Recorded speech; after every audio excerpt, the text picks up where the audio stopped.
With the ZModeler brush selected, hover over an edge and press spacebar to open up the ZModeler Edge Action menu. Locate the Inset Action. With the Inset Action selected, you'll see a series of targets and a series of modifiers down below.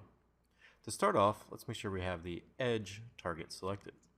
With the Edge target selected, if we simply hover over an edge on our model and click and drag, we'll perform an inset action to the polys next to that actual edge.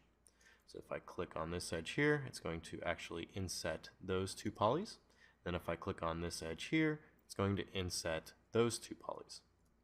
Now hovering over an edge again and pressing spacebar, now let's change the target to Edge Loop Partial.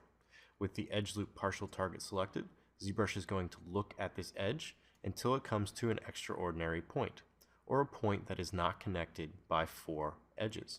So this point here is connected by 1, 2, 3 edges. So if I perform the actual inset option on this actual edge loop here, by clicking and dragging, you'll notice that it will follow this edge loop until it hits that extraordinary point, and then it will not process any further. If I undo that option and now press spacebar and select the Edge Loop Complete target, and now come across that same edge and click and drag, you will notice that the Edge Loop Complete will ignore that extraordinary point and continue that edge loop all the way through. So now I have insetted all those faces around the top of this actual mesh here. Now hovering over an edge again and pressing spacebar, now let's change the target to Poly Loop. With the Poly Loop target selected, ZBrush is going to look at which edge is closest to the area in which you click. So if I click on this edge right here, it's going to process all these faces with the actual inset. And then if I undo and say click on the edge up here, it's going to process these faces and then the ones along the top. Undoing that and now pressing spacebar again. Now let's switch back to the actual edge target. And now let's talk about these modifiers below. So these modifiers here will determine how the actual inset geometry will be created.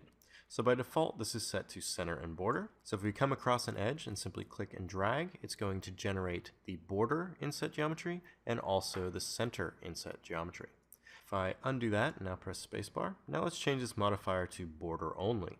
With the border only option selected, if I click on this actual inset edge, it will generate only the border inset geometry and it will leave a hole in your actual mesh.